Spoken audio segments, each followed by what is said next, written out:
All Yeah, over to right. you, Mary. Okay, great. Listen, well, good morning, everyone. I am so excited to moderate our social impact panel today with my colleagues here at BlackRock. It's been such an adventure kind of working through the virtual environment this week, but also preparing and really working through all of the things that we wanted to cover in this very short amount of time. So without further ado, again, welcome to the BlackRock Social Impact panel. My name as moderator is Mary Helen Donovan. I'm a director at BlackRock. I run a couple of different sales teams, and I believe this is my 5th Out and Equal Summit. I definitely missed the in-person element of it, but this is wonderful seeing your faces and having the opportunity to at least have the Zoom technology. It does feel like we're really live and together.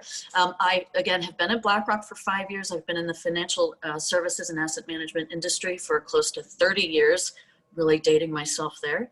I'm on the board of our Out and Allies network here in San Francisco. And we, just from kind of a little bit of, and you'll hear a lot more obviously, but a little bit about our network. So we have globally, I believe we have 75 offices globally and 1,000 plus members in our Out and Allies organization. We do a ton around philanthropy. We partner with 25 LGBTQ nonprofits around the United States, Canada, and Latin America.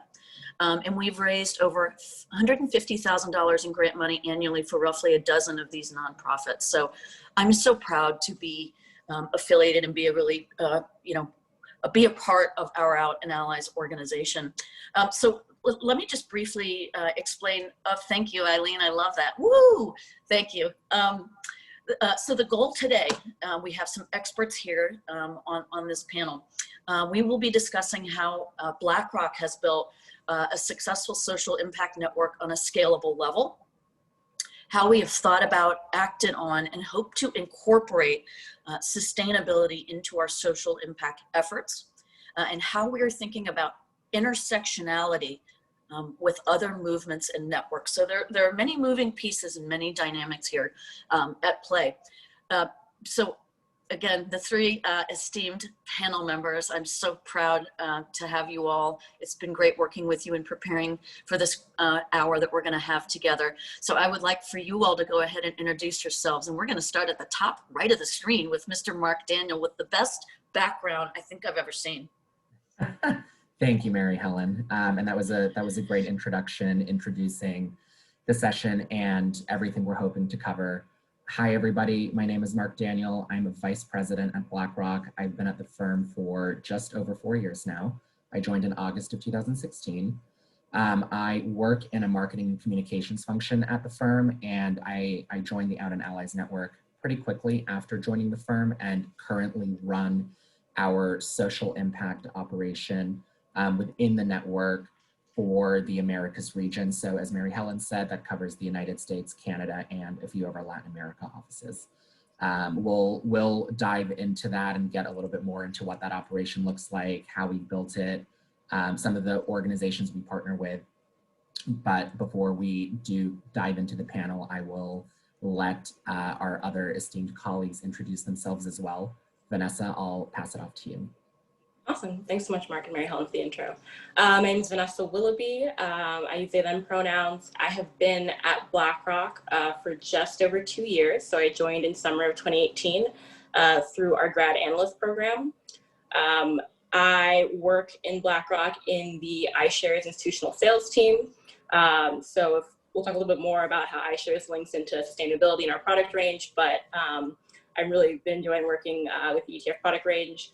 And at BlackRock, I'm involved with our internal engagement pillars, our external engagement pillar, and I'm also the out liaison for Mosaic, which is our cross-network employee resource group. I'll hand it off to Gotham.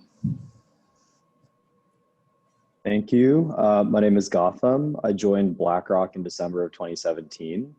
And I joined out, I want to say maybe 6 months after I joined BlackRock. I work in the client experience team here in BlackRock in the New York office.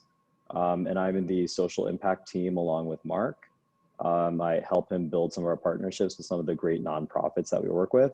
And I'm also in our green team. I'm a member of the core team in the New York City green team. So I'll be able to talk to some of these sustainability initiatives that we do on an employee level.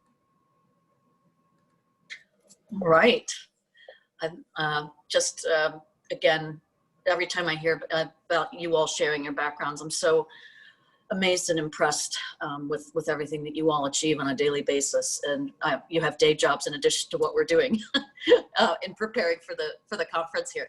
So the first topic that I want to cover, that I think this will flow best, is building the social impact framework. So I think I'm going to look at Mark and Gautam for comments around this. So my first question to you is this: what made you decide to join Out and Allies, and what more specifically, how did you get involved in the social impact area? That's pretty specific. Yeah, that's a great question, Mary Helen. So as I just mentioned, I joined the firm in August of 2016, and leading into joining BlackRock, I had spent 4 years at another financial services firm that didn't really have a robust LGBTQ network. So the first 4 years of my career, I very much did my day job, but I didn't really have that extracurricular at work to get involved with. And so within a few weeks of joining the firm, I actually reached out to a mutual friend at BlackRock and asked if, surely there is an LGBTQ network, and if so, how do I get involved? How do I join? I'd love to build those connections and partnerships outside of the immediate group that I'm working for in marketing. And I was referred to the network. I joined in the fall of 2016. So almost my entire time at BlackRock, I have been a member of the network. It's one of the best decisions I've made. I have lifelong friends from the network, including the esteemed panelists today. It has opened up so many doors for me at the company and has been so rewarding for me. In terms of social impact, I sort of fell into it. When I joined the network, the heads of the network at the time were trying to get network members more involved, especially in New York and San Francisco, where we have kind of our bigger offices and a bigger network presence. And they were looking for volunteers to help set up some of the volunteer engagements with a couple of the nonprofits that we had been working with for several years leading into me joining the network. And I kind of raised my hand and was like, this sounds really cool. What I do during my day job is client facing and makes an impact for those clients. And that's really excellent and amazing. That's what I'm at BlackRock for. But I also want to find a way to impact lives outside of the corporate America world. And social impact just seemed like a really cool way to get involved. And just slowly and surely, I got more and more involved with these nonprofits and started hearing from other nonprofits. And it all just kind of ballooned into this pretty large social impact operation, which I know we'll, again, get into in the next few questions. So yeah, very exciting. Yeah. Let me, that's great. And I didn't realize, I hadn't known you as well before we started this process. So I've been really impressed with the work that you've done and the thought that you've put into what you're working on every day is really impressive. Gautam, what about you? Can you give us a little background on your story and how you got involved in social impact? Yeah, definitely. I guess maybe we'll take it back a little further. So I guess growing up as a gay, effeminate Indian kid, in New Jersey, it wasn't the easiest thing in the world, but all things considered, I gotta say that it was pretty good. Things were okay. I had support. Economically, we were comfortable. So things were okay. And I realized as I went through life that maybe wasn't the rule, right? Not everyone had it as good as I did, right? So as I grew up and had a career, I really wanted to in some way help out people in the community that maybe didn't have it as good as I had it, right? And I kind of never really got around to doing it until I joined BlackRock in 2017. And I joined BlackRock, I joined Out, and I noticed that Out had this social impact pillar. And it looked like the perfect opportunity for me to finally kind of realize that goal to really help out the people in the community who haven't had it as good as I've had it, And I joined really with the goal of, I've always had kind of an extra interest in the trans community and helping out that community. So by joining the BlackRock Out Network, it kind of gave me, you know, with the BlackRock name, it helps us to get a little bit more of an audience with these nonprofits because they'll more seriously consider working with us because they know we're a serious organization.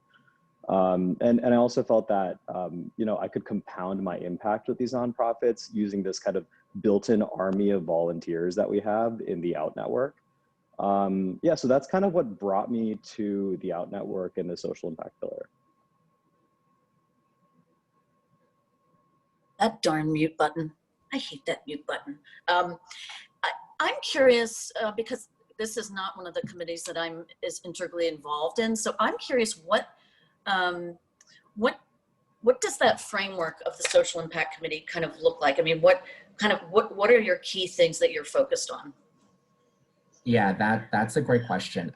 So let me maybe walk through the framework of our social impact operations. Okay. So, and hopefully for all of you attending, this is somewhat helpful in thinking about if you either don't have kind of an LGBTQ focused social impact operation at the company you work at, or if you do, but you're thinking about ways to maybe expand that, especially if the company you work at has offices around the country or even across countries.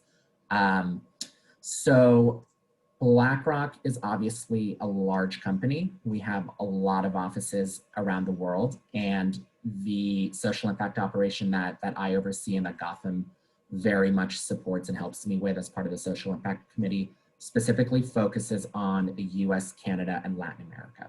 So our network has a presence in a number of cities across these regions. New York, Atlanta, Boston, Princeton, Seattle, San Francisco, Toronto, Mexico City, Bogota, Santiago. There are a lot of offices that BlackRock has an active LGBTQ presence for our network. So we have what we call an office lead in each of these offices. We have, as Mary Helen said, over 1,000 people in the network. That's a lot of people. There's a lot going on. We're all in different places across different time zones.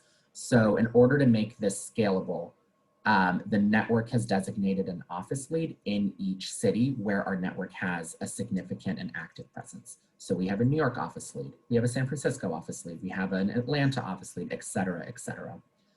From a social impact standpoint, we ask that each of these office leads pursues and handles their respective kind of nonprofit relationships that are local to where they are. So our Atlanta office lead kind of looks at and identifies what nonprofits that are local to the Atlanta area kind of makes sense to engage with and work with, and then kind of handles that relationship and comes to myself and Gotham and the few other members of our Social Impact Committee for any kind of help, support, whether it's starting communications with the nonprofit and seeing how we as a firm can get engaged, or helping kind of give best practices around a volunteer event, so on and so forth. So a lot of offices, a lot of active members. We have office leads in each office that kind of handle the nonprofit relationship on the local level. So that's kind of how we keep things at scale. In terms of thinking about which LGBTQ networks we want to work with, obviously the answer is we'd like to work with every nonprofit possible. There are a lot of nonprofits out there. It's not possible to do that. And so what we've done is we've created a kind of a taxonomy matrix where we have thought about the different issues that affect the LGBTQ community. We have 3 larger buckets: social enterprise, activism, and education. And then within each of these kind of larger umbrellas, we've broken down under social enterprise. We have homelessness, family dynamics, social well-being. Under education, we have violence, we have academic, jobs training. Under activism, we have health, community acceptance, arts, sports. So we kind of have this large matrix with these sort of larger categories and then these subcategories. And we want to do our best to support nonprofits that touch upon kind of as many of these different issues as possible. Most organizations, focus on just one or a couple of those things. There's really no organization that will span the entire breadth of all those different criteria I just listed.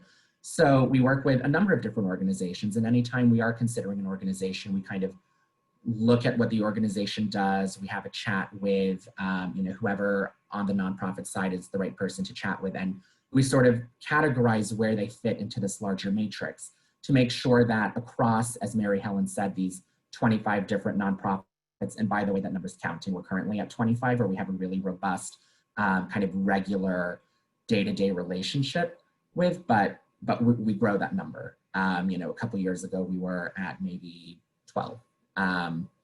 So we kind of look at where they fit in this larger matrix and say, okay, we're working with this nonprofit that helps those who are kind of subject to violence for being LGBTQ. We support a few of these organizations that really focus on jobs readiness, providing kind of some kind of academic scholarship for LGBTQ youth to go to college or receive a certain degree. We focus on organizations that provide shelter for homeless. And if you're not aware, a large number of the United States homeless population is made up of LGBTQ youth who have been kicked out of their homes or have run away, etc. So there's a lot out there. There's a lot to tackle.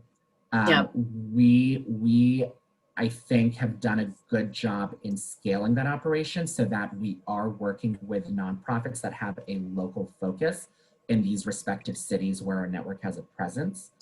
And we have those relationships being handled at the local level.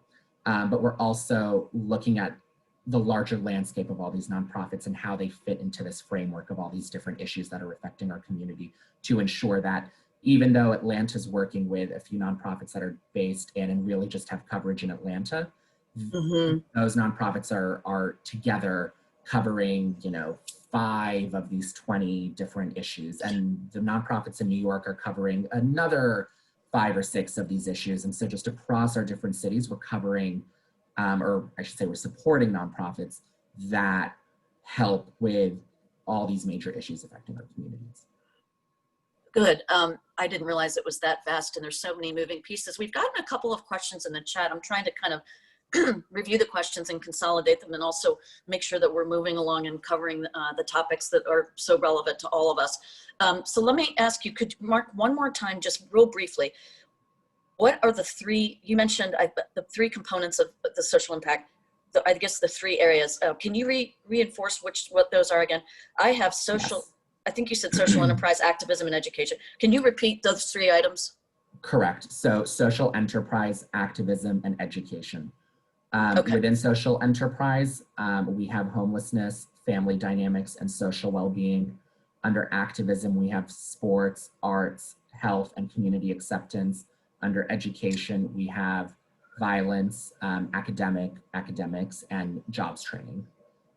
Okay. And if there's a way to, I'm happy to share that matrix with the larger audience after this meeting. Yes. I'll talk with the conference people to see with how, our how not moderator, but our ambassador, Madeline, who has been wonderful. Okay, good. Let me ask one more question, and it can be you, Mark, or whomever else would like to answer it. It was a question around, so is all of this in addition to your day job, or is BlackRock kind of provide the opportunity for people to, do these activities and initiatives, as part of your, I guess, day job? Sure, I'm happy to answer that, and also Gotham and Vanessa, if you both wanted to weigh in as well. So I can speak for all of us in saying that what we're doing is in addition to our day job. So the job that I'm hired at and paid for at BlackRock is not inclusive of the work I'm doing for the network. With that being said, BlackRock very much encourages being a good corporate citizen, and the firm really expects its employees to, in addition to their day jobs, get involved with any one of our networks. I mean, this is, our LGBTQ network, the Out and Allies network, is one of many. We have the Black Professionals Network. We have the Women's Network, we have a network for families, etc. It's sort of expected that we would participate in and get involved with issues that matter to us. And while that is in addition to what I'm doing for my day job, it's very much known, accepted, expected that I'll carve time out of my day to work on this. Good. I'm gonna ask Vanessa. Vanessa, good. I think you're off mute. I'd like to hear from you on this. Yeah, so I was just going to hop on. So one thing that I would say is that the work that I do for the network, I have included, in conversations with my manager and promotional conversations around, it's part of my scope of role, So I would always say that the skills that I built in the Out Network are skills that directly benefit, like what my actual day job is, right? So if I'm talking to clients every day and I'm, have, leadership opportunities and out, and I'm speaking to large groups, like kind of like this instance, like this directly benefits, like me as like a salesperson or me as a communicator broadly.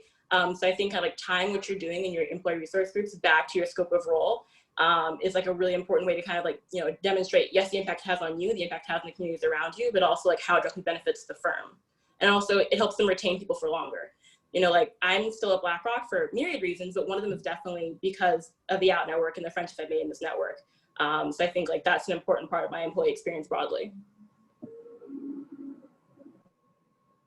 That's really, really helpful. I remember last year, I think it was last year, Vanessa, you and I were able to work together at the booth and represent BlackRock and ask questions. And you were really good at that. You know your stuff. All right, so for purposes of time, I'd like to move on to topic number 2, very near and dear to all of our hearts. And of course, you've attended this session because you're very interested in it. And I'm proud to be at BlackRock because it is a firm that's very much committed to sustainable practices, and it's just becoming more and more impactful and relevant. So let me ask this, and it's probably I'll probably direct it to Vanessa, but you guys can figure out who wants to answer it. Vanessa, could you talk about how BlackRock thinks about sustainability, kind of what our approach is to sustainability? Yeah, I'm happy to kind of like start that, and then I think Gotham fill it out, please, like as you see fit. Sure. So I try to say, like, when we think about sustainability at the firm, I say it is kind of like 3 tranches for me. There's how does it impact our investment philosophy and the way that we serve our clients and the way that we serve our clients' needs. And then we have, like the green team with Gotham as part of in that group. And then we also have, how does, sustainability like work its way into our people initiatives? So, how do we think about, like having a sustainable workforce, people who are able to be here longer, people who are like fully bought in, like how do we sustain like the people who are actually on the ground, making BlackRock the firm that it is. So kind of going from there, I would say that, top-down leadership at the firm, Larry Fink is very ESG minded, and, environmental, social, and governance concerns are really, part of the goal set here at the firm, and they kind of like are part of what we offer, that perspective. So I think we're very open to the belief that, the climate crisis that we are living through today, and that has come about through human action largely, will like reshape the world broadly, and then also finance, within it. So kind of looking at climate risk as an investment risk, it very much is kind of baked into like how our risk management teams, look at portfolio risk and the like. So, bringing back to kind of my day job, I work in iShares, so it's our ETF and indexing business. All of our ETFs, I think, they display an ESG score. We have ideas like the carbon footprint of each fund and other measurements. And so the idea is that we want to move forward, creating, more transparent, more publicly available data on sustainability characteristics in our funds. So like controversy holdings, carbon footprint, for mutual funds and our ETF holdings. And then, kind of making ESG accessible to all investors. So the building blocks that we'd use, in a portfolio normally, we have ESG screen versions in almost all of these products. And we're moving not just from, ESG screen products to having, ESG aware, ESG optimized products. They're kind of taking that next step from there. So I'd say there's a lot going on in the investment landscape as it pertains to sustainability. And then I'd probably pivot to Gotham and talk a bit more about like, the green team and the work that he's doing there. That's great. Perfect. Thank you, Vanessa. Yeah, thank you. Thank you, Vanessa. I really appreciate it. And thanks for really bringing those kinds of core tenets of BlackRock to light here. Yeah, I guess on an employee level, so we have an employee network called Green Team Network. We have a few chapters in offices around the world, and obviously I'm in the New York City Green Team Network. And we're very much environmentally concerned, as the name would kind of imply, I guess. So we have the opportunity to work with some really great organizations that I think make a really big impact in the New York City area. So one example is the Billion Oyster Project, right? Where we try to reintroduce the rich kind of, I guess, like supply of oysters that the Hudson Bay used to have. So by doing that, you kind of improve the water quality because oysters are kind of a linchpin of that kind of marine ecosystem. So that's an organization that we work with. We've had WWF, the World Wildlife Federation, come in and speak to employees about the Australian wildfires and kind of tie that back to the California wildfires. We work with Grow NYC, which helps to revamp and rejuvenate community spaces and green spaces all over New York City. And some of these spaces actually grow vegetables, produce, which is sold in green markets all over the city. So we work with a lot of great organizations, and we give employees the opportunity to get engaged with them. And yeah, I mean, that's something that we're really proud of here at BlackRock, giving employees the ability to make an impact on the ground level. Good, and that is such an interesting, I know you had mentioned that before, talking about the oysters in the Hudson Bay. That's really amazing. And we have a question, so bear with me just a second here. Let me see that chat. Just kind of popped away here. Hold on 1 minute. Okay, one question, so these are great. What is, Gautam, this is probably for you. What is our global footprint and the main issues? I mean, I think, Vanessa, you kind of mentioned some of those, but the question is, again, the global footprint that we have in terms of sustainability. So global footprint, I guess when I think about that, I guess I would think about the kinds of organizations that we work with internationally. I mean, I think Vanessa can speak a little bit more to, from an investment perspective, some of the global footprint that we do have. We have this fund called the LEAF Fund, which is a cash management fund. And part of the LEAF Fund actually, the money that is invested in the LEAF Fund actually goes to pay for carbon offsets, and we do some donations with the World Wildlife Federation associated with investments in that fund. We work with recycling initiatives here in the BlackRock New York City office. We actually have recently shifted to getting rid of all single-use plastics in the New York City office. So everything that we have right now in the New York City office is compostable, not biodegradable, but compostable. Yeah, I mean, so we have impacts all over this entire kind of like ESG framework in various aspects of how we look at that, right? I know Vanessa can speak a little bit more to how BlackRock is in the process of exiting thermal coal producers in our custom managed portfolios for clients. So we do a lot of different things. Mm-hmm. Actually, that's good. I'm glad that you referenced the thermal coal, because we do have a question. Vanessa, you mentioned when you were speaking, so the core tenants, as part of the sustainable, initiative that we have. This is just a question from the chat. If you could summarize those core tenants again, and also maybe, yes, if you could, the thermal coal I think is pretty interesting. If Vanessa, if you could maybe talk about that briefly. Yeah, let's definitely evolve with thermal coal. I'm definitely a generalist. We have ESG projects in the team that I work with, who I rely on heavily to talk to that about. But I will say, we do have green bond products. We do have designated exposures that focus on like green energy sources. So I think those products, are increasingly being brought up in client conversations. There's increasingly appetite from those for those types of conversations, those types of products. I'd say a lot of what we've seen, in the growth of the ESG product range is largely in Europe and in spaces where it's actually part of what, clients are, demanding from their investors. But I think, we're really in the space of, delivering in line with like client expectations.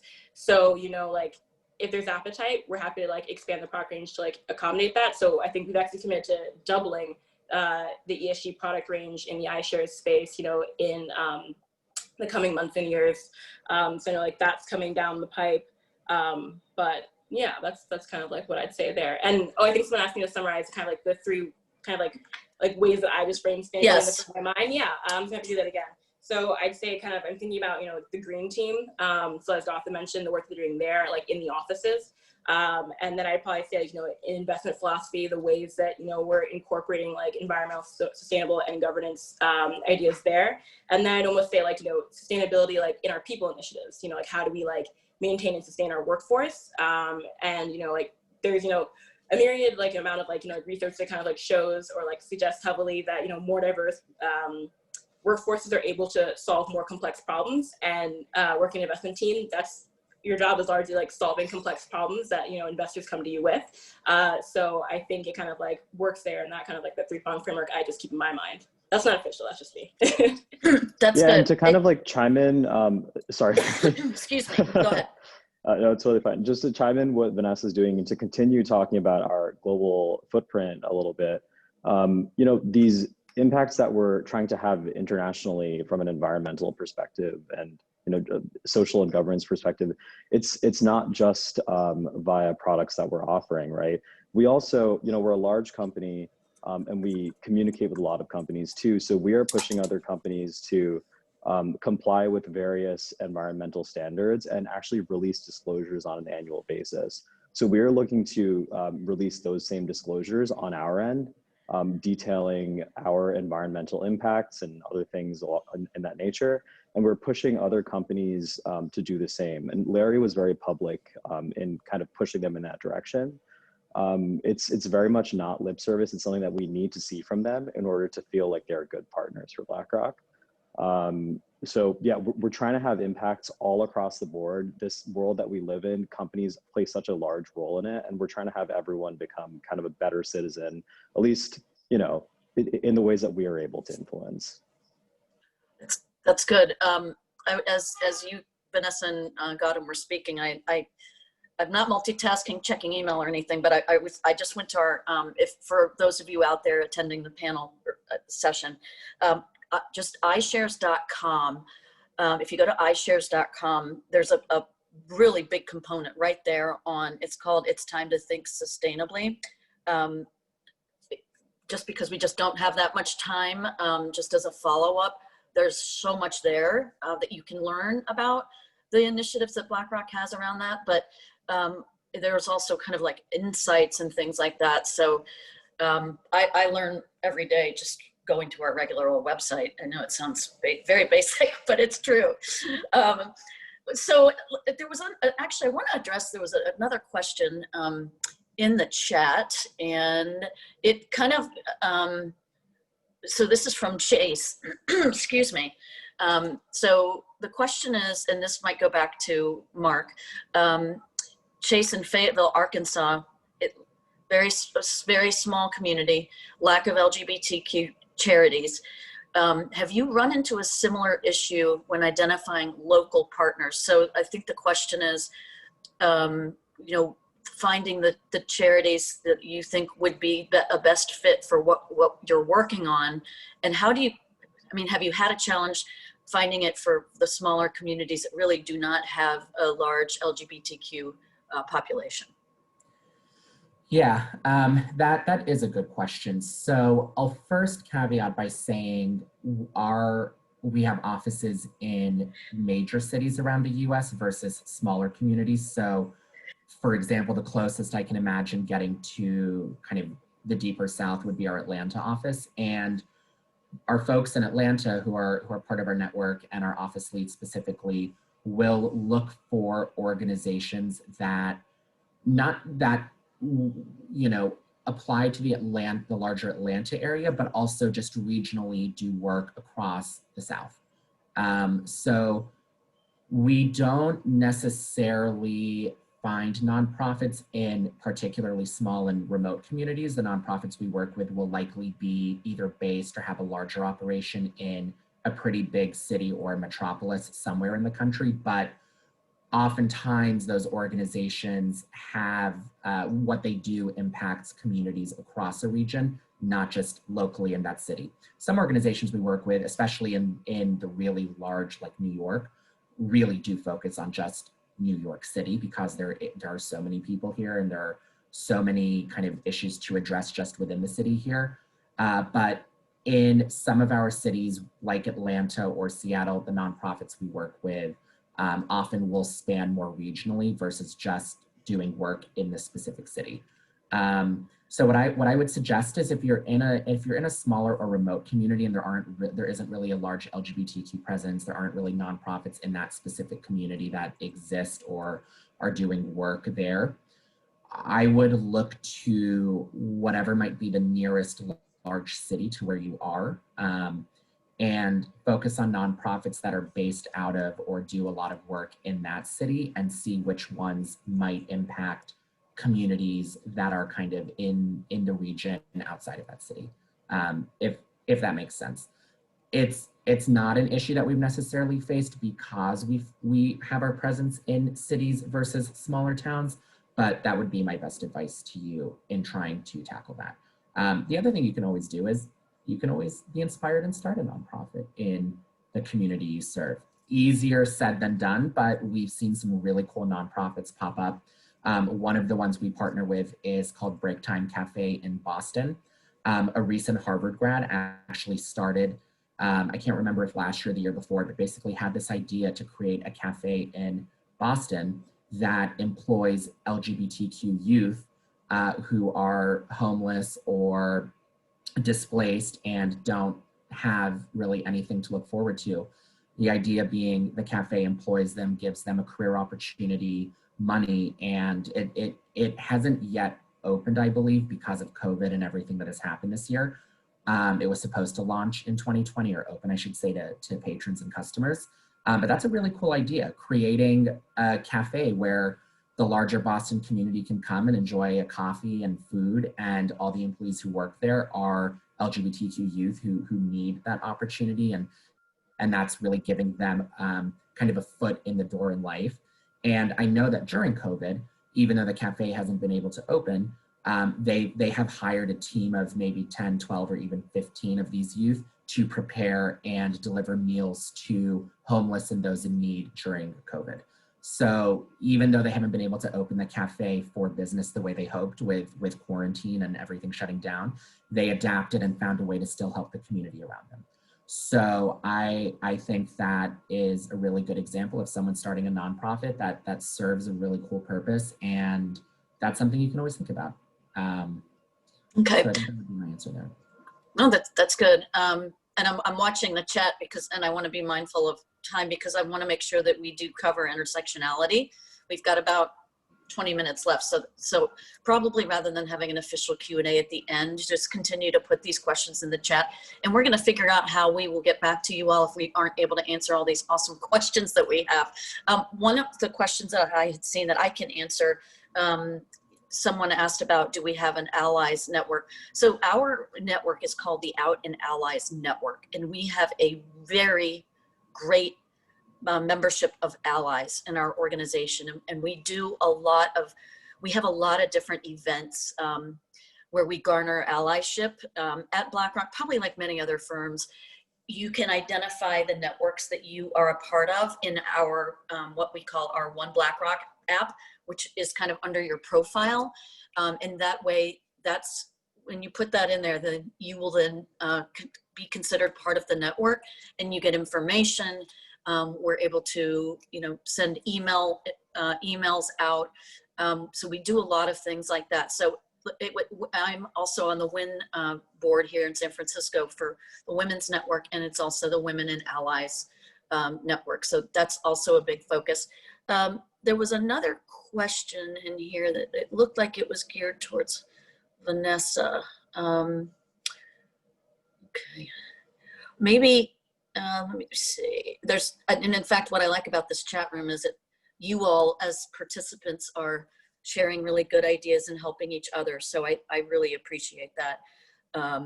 just interaction and engagement. Maybe you all can be on a panel with us at some point.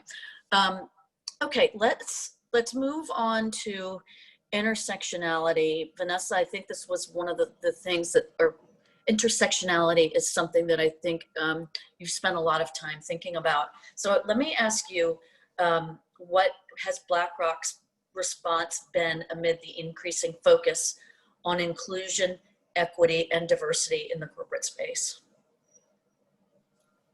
That's a big question. So, and that's why I said, Vanessa, because you know everything. I think like taking a step back from that, like what does the term intersectionality mean? You know what I mean? So you think about, Kimberly Crenshaw kind of coining that term, looking at the overlapping of individual characteristics like race, class, gender, and I think about kind of like, if I may kind of like go into like kind of like why I got involved with the Out Network from the beginning. So the queer community was a huge part of my college experience. I kind of like, it's funny enough, I came out as being like, bi plus when I was, like, I don't know, like born basically. No, I'm kidding. But like when I was in like probably like, like middle school or like high school, there's just no opportunity for me to be in a queer relationship because I grew up in kind of in the middle of nowhere in Maine for a lot of like my high school experience.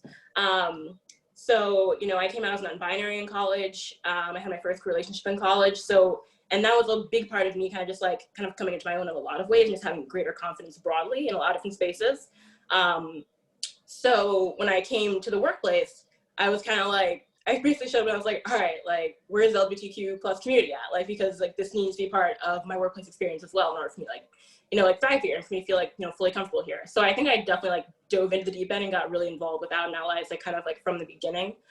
And I think, a part of what allowed that to happen was that, BlackRock definitely has a culture of bringing your whole self to work. You know what I mean? Like it's said like almost constantly at the firm.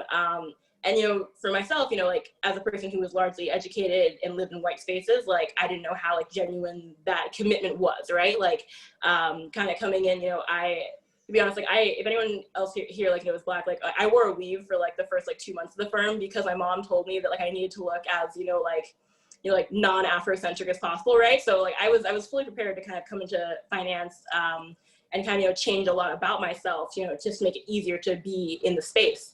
But I think my team most importantly was like, no, like like that's not really gonna cut it. Like if you have a different opinion, like please share it. Like people definitely were there to like back me up and in casual conversations, what I mean, and if someone misgenders me like in the office now, like people will like correct them or like ping them and be like, Vanessa uses they them pronouns, and like that kind of support really demonstrates the ways in which it's like an Out and Allies network.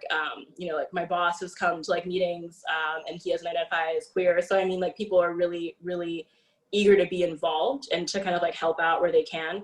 And I think BlackRock broadly kind of has a very proactive agenda when it comes to like inclusion, equity, and diversity. And I think that, renewed focus has definitely been linked to, like violence against like Black bodies in like recent news and Black people. So I think we've hired a new head of inclusion, equity, and diversity. And I think there's actually been in my experience, there's been a marked increase in listening sessions at the firm from like, to highlight and amplify the voices of people from minority and like marginalized like communities who work at BlackRock. So I'd kind of say like the firm response has been positive. As a person who, I will always want things to go quicker than they can. We work in the corporate landscape, work at a large firm, change is incremental in nature. But I do think like, like we basically had an entire internal meeting that basically like talked about how like racial injustice was not okay, which is always a good baseline to get everyone on. So I think like, like it's a place that I feel comfortable being as a person, who's Black, who's queer, who's non-binary. And I think, equity, and kind of changing the language from just IND to, equity, like inclusion and diversity, I think that shows understanding because words matter, that, equity involves trying to understand and give people what they need to enjoy like fuller lives, and understand that might not be the same for every single person in the room. I think is an important like step for a firm to take. Great. Mark, you look like you wanted to say something. No, I I love what Vanessa said. I actually don't have more to contribute there, but I was thinking it might be valuable for attendees to hear how we are kind of tying all of this together. And Gotham, I know as part of the Green Team Network, and just thinking about the sustainability topic that we were on for a bit. Do you want to maybe talk about just a couple ways you've thought about or were thinking about in kind of marrying what we're doing in terms of sustainability with some of what we're doing in Out and Ally specifically, with the work that we're kind of doing with these various nonprofits that are focusing on the LGBTQ population? Yeah, definitely happy to. And, just want to caution everyone right now that it's still very much in the workshopping phases, these things that we're trying to do to tie these two worlds together. But one of the organizations that we work with and out is the Hetrick Martin Institute. Mark, fill in any gaps here, but Hetrick Martin Institute runs the Harvey Milk School here in New York, and they work with a lot of students in the LGBTQ community. Many of these students are disadvantaged students as well. And we've been working with the Hetrick Martin Institute for a while now, and that's a very important relationship for us and out. And one thing that we've been wanting to do to kind of bring Out and the Green Team together is to maybe bring some of these students from the Hetrick Martin Institute into the BlackRock offices. Either, I guess at this point, it's not going to be a physical visit, but it's going to be virtual at this point. But to kind of bring them in for a teach-in. So to have one of the organizations that we partner with on the Green Team, maybe World Wildlife Federation or the Billion Oyster Project, come to a teach-in with an agenda of points of discussion that are interesting for teenagers and children to kind of talk about. Because all these topics around the environment, like, we really need to teach everyone while they're young, because the children are the future. I shouldn't have put that in quotes, they really are. And so we really do want to kind of tie those worlds together and educate these queer children early on. We've also historically worked with Grow NYC a lot, which I mentioned before. We kind of helped to revamp these public use green spaces all over the 5 boroughs of New York.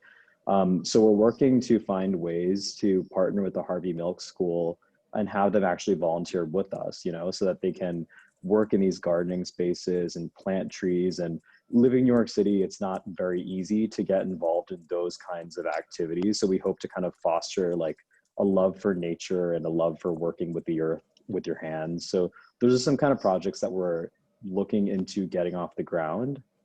One of the other organizations that we work with, the Gender and Family Project, great organization. So they focus on providing family therapy to children and their families. And these children are non-binary or trans children. So we feel, well, they feel, and of course we agree with them, that it's very important to get the families on the side of these children early on, before they become teenagers and they have a big blow up fight and these kids get turned out onto the street, right? So it's all about getting these families integrated and aligned with their children early. And GFP and Out, we're kind of in the process of working on some kind of a mentorship program.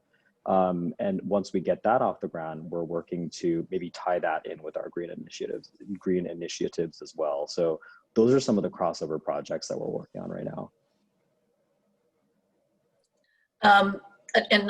We're as panel members, we have our own little chat room that we're trying to figure out. We want to make sure that we try to address all the questions. So Mark, excuse me. Gosh. It sounds like, I apologize. You wanted to answer a question.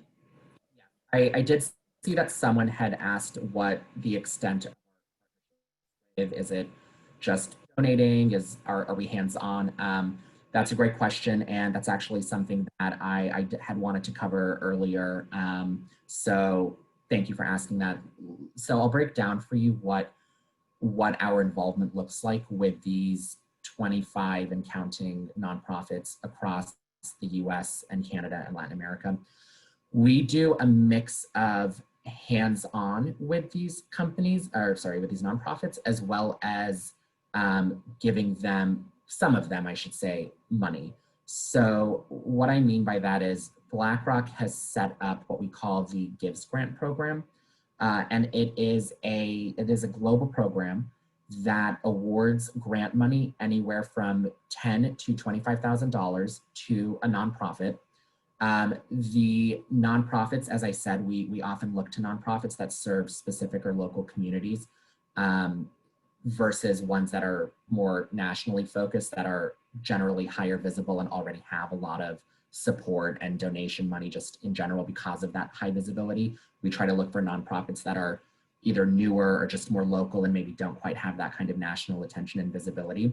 And so in order to support that framework, we have committees of employees that are part of this Gives grant process that review nonprofits in kind of their local office or region. So we have a Gives grant committee that's based in Boston that reviews all the applications for Boston area nonprofits to receive grant money, as I said, in the amount of anywhere from 10 to 25K. We have a New York City Gives grant committee that reviews all applications for nonprofits who want to receive grant money, you know, in the New York area. Same for Atlanta, same for San Francisco, same for Toronto, same for, and the way for a nonprofit to win that grant money from us is to have a robust and sustained relationship with the firm and its employees. So we need to be hands-on with these nonprofits. It's not just giving them our donation and moving on.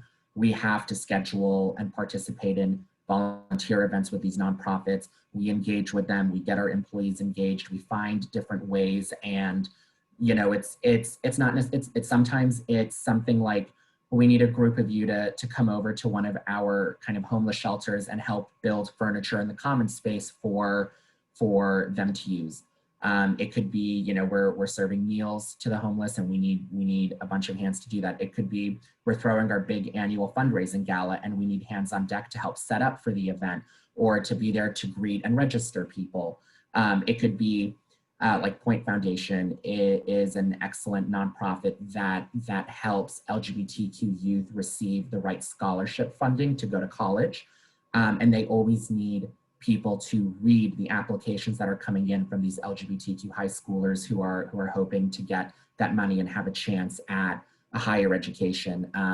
You know, they need people to commit, you know, several hours a year to reading applications and vetting them. So there's so many different ways that we look to get involved and hands-on with the various nonprofits that we're partnering and liaising with. And in doing so, when these nonprofits apply for this grant money through the Gives grant program, they have a robust application where they can say, you know, we are involved with BlackRock in these ways. This is how they've been hands-on with us. We also will not award grant money for operational costs for a nonprofit.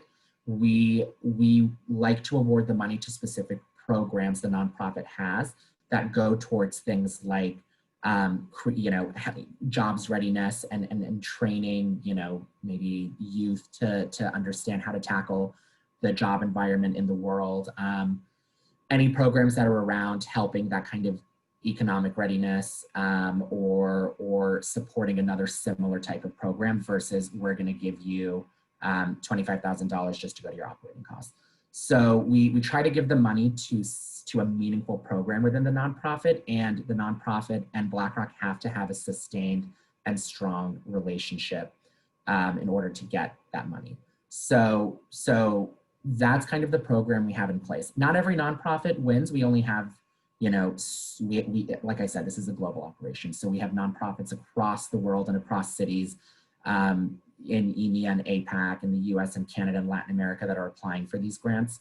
There is a committee, there is a decision process, but it is really, you know, it's really an excellent program. It makes us be involved with these nonprofits, and ultimately we're able to give them financial resources that can help them continue to either expand or fund some of the programs that they're doing. We also have a volunteer hour match program at the firm. So if we have a volunteer event that has 10 or more employees participating, BlackRock will actually donate money to the organization based on the number of volunteers and hours we've worked. So that's a really incredible program that kind of earns or generates money for nonprofits through our volunteer activities.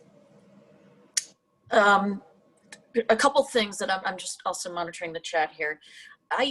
There's a request out there for us to share a sample of our grant application. I'm not quite sure how to do that. This might be a takeaway for us, and we'll definitely go through the chat and get back to the individual who did ask that question. Also, could you address the name of the family therapy or the organization that provides therapy for non-binary trans? That was Yeah, one I of the can take that. organizations. Yeah, please. Yeah, that's Gender and Family Project, or GFP as we call them. They're an arm of the Ackerman Institute. So of all the organizations I've worked with, I feel like this is a very, very urgent need that we have right now. But yeah, their focus is on trans and non-binary children. They kind of realize that there aren't as many services for children who need these services. You know, so there's this kind of age group, I think it's 12 and under, which is what they really target, that just is kind of underserviced. So they work on getting the families like on the same side, kind of playing for that same kid, for playing on that kid's team and advocating for that child, right? And they also have support groups, which are not medical services the way family therapy is considered a medical service, but these are support groups for the families and also for the children to speak to other children and go through discuss the challenges that they faced, and maybe discuss some ways that they've trumped them and, you know, triumphed. Thank you. Yeah. I am so touched by that. I could have used that kind of therapy back when I was, you know, growing up. But I think I was going through, I mean, it wasn't conversion therapy, but it was certainly that the psychiatrist telling my parents that I'd grow out of my my mode, and that never happened. Vanessa, We never grow out, do we? No, we don't. Vanessa, you had one comment that you wanted to make about social impact. Yeah, there's one thing I just wanted to flag that I think was like really impactful to me, and like financially was impactful to a lot of groups. So I remember when immediately like after, you know, like the murder of like George Floyd and like other people, like there was BlackRock actually like kind of came forward with like a matching program for charities that focused on, you know, like America's like Black population. So think like the Loveland Foundation, other groups like that, and they kind of were like, okay, we'll do like matching for like this group for like you know, I think it was like 5 or so different like charities, and then that kind of group that list got expanded. And then one thing that I really saw from like the Out network that like was like a big message of like solidarity, like for me, was that, you know, someone from Out, I think, actually like aggregated like the pre-vetted like charities and kind of put them together in a list and said, like, if you donate money to this, like we'll split it, I think, across these different charities have already been like, you know, like okayed by the firm for like matching. And like that came, you know, I think from the Out and Allies mailbox. So I think like, you know, like if we think about, you know, how does Out like partner with like other ERGs, you know, given that it's like one of our like oldest ERGs at the firm, I think like that was a really concrete example of like just using like their like very expanded platform and more established platform to kind of like amplify the messaging of like BPN and Black professionals at the firm. So before, I know we're at time and we're about to wrap up. Before we do so, I just wanted to answer one quick question. The organization I mentioned that helps fund LGBTQ youth, their college experience is called the Point Foundation. A couple people had asked what that name was. So, I believe they're based in LA, but they have a national scope.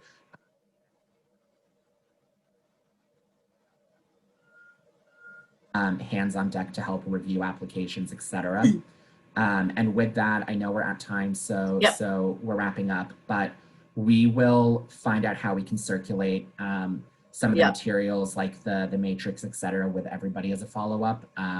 So please be on the lookout for that. And I know there's a lot of questions that came in we weren't able to get to in the hour. I wish we could have gone for 5. But we will review those as well and hopefully be able to follow up. I don't know what's possible, but we'll try. So with that, yes, Mary I Helen, want to I'll thank pass all it the up to you. panelists, that you all, it's been great working with you. I've learned a lot through this process. Also, you see our names here. I'm fine if any of you all in the audience would like to LinkedIn connect with me. It might be easier that way. I can send, if you have real specific questions. Listen, this, again, like I said, this is my 5th year, and every year I think I meet more and more great people. And I really appreciate the really kind compliments on the chat room. And sounds like it was helpful information. And if you want more, again, reach out and we'll figure out. But I'm looking forward to seeing everybody next year. And with that, we will say, I'm so glad it's just been such a fulfilling week at the Out and Equal virtual conference, but I'm really hoping next year we get to be live and in person. Thank you guys so much. Thank you, everybody. We'll be in touch. Thanks, everyone.